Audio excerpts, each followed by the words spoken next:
अध्यक्ष महोदय, अध्यक्ष महोदय, महानगरपालिकेचं आहे ते. सन्मान्य सन्मान्य मंत्री महोदयांनी, अध्यक्ष महोदय, सन्मान्य मंत्री महोदयांनी त्यांचं होऊ दे ना.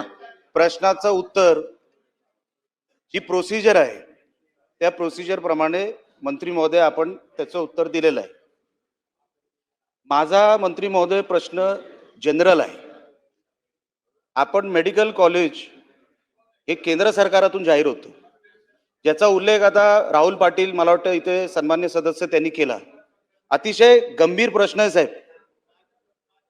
Central government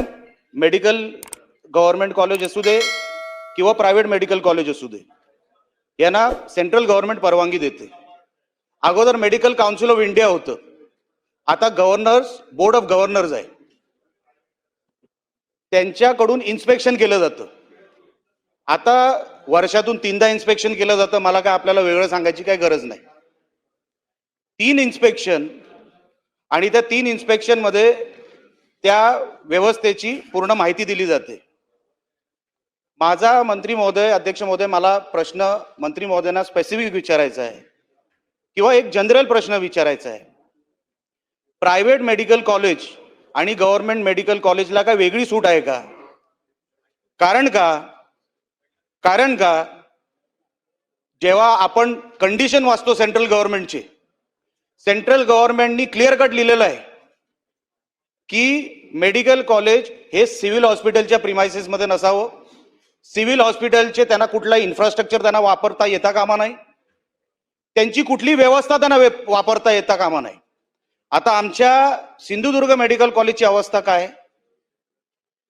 civil hospital Sindhudurg हे उचलून आता मेडिकल गव्हर्नमेंट कॉलेजमध्ये हलवलं गेलं. सगळी व्यवस्था तिकडे मेली. सिव्हिल हॉस्पिटलची सगळी व्यवस्था मेली.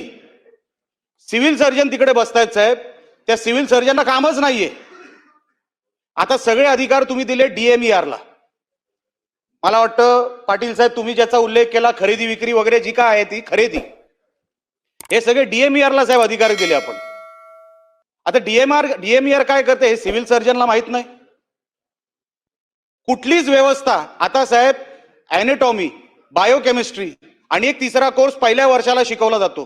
मी अध्यक्ष महोदय प्रश्नावर येतो, मला फक्त अर्धा मिनिट द्या.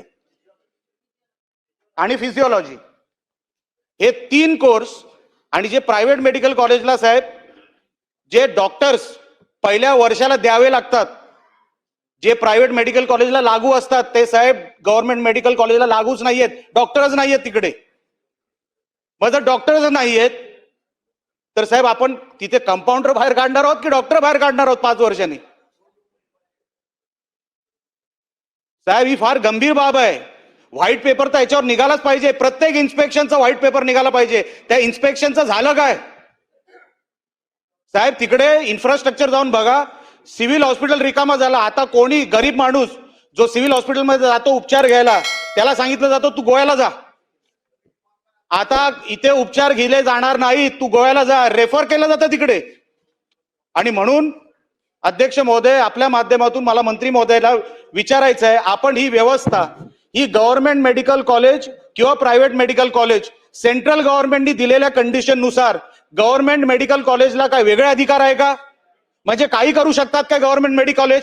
व्यवस्था नाही दिली तरी चालेल का मेडिकल कॉलेजला गव्हर्नमेंटच्या? आणि प्रायव्हेट मेडिकल कॉलेजला काय वेगळी व्यवस्था आहे का? एवढं माझं प्रश्नाचं उत्तर मंत्री महोदयांनी द्यावं. अध्यक्ष महोदय, सन्मान्य सदस्यांना यातला एक चांगला अभ्यास आहे, त्यामुळे त्यांनी अनेक प्रश्न इथे उपस्थित केलेले आहेत. आता अध्यक्ष महोदय, शासकीय मेडिकल कॉलेज आणि खाजगी मेडिकल कॉलेज यामध्ये त्याप्रमाणे आपल्याकडे स्टाफ कमी आहे ही वस्तुस्थिती आहे. म्हणून आम्ही अनेक कॉलेजमधले काढून स्टाफ नेमणं, त्यांना जास्त पगार देणं, NPA देणं, अशा अनेक व्यवस्था करून आम्ही आता ती फुलफिल करतोय. आता यामध्ये आता 2 गोष्टी काय आहेत, फक्त सिंधुदुर्ग आणि 1-2 जिल्ह्यामध्ये ही कमतरता हे म्हणतायत ते खरं आहे, परंतु थोडे कमी आहे. परंतु तुम्हाला एक सांगतो की आमच्यावर जबाबदारी 2 आहे. एक आहे म्हणजे येणाऱ्या विद्यार्थ्याचं शिक्षण दर्जेदार झालं पाहिजे. आमच्याकडे जे येतात ते 100% ऍडमिशन फुल होतात का? मेरिटनं ऍडमिशन आहे, एकही वशिलेबाजी नाही. गरीब आणि सामान्य माणसं मुलं आमच्याकडे येतात. श्रीमंताची जी मुलं आहेत जी डोनेशन घेऊन जाणारी ते खाजगीमध्ये जातात. परंतु त्याही मुलांचं दर्जेदार शिक्षण करण्यासाठी जे जे आम्हाला करावं लागेल ते आम्ही निश्चितपणाने करू.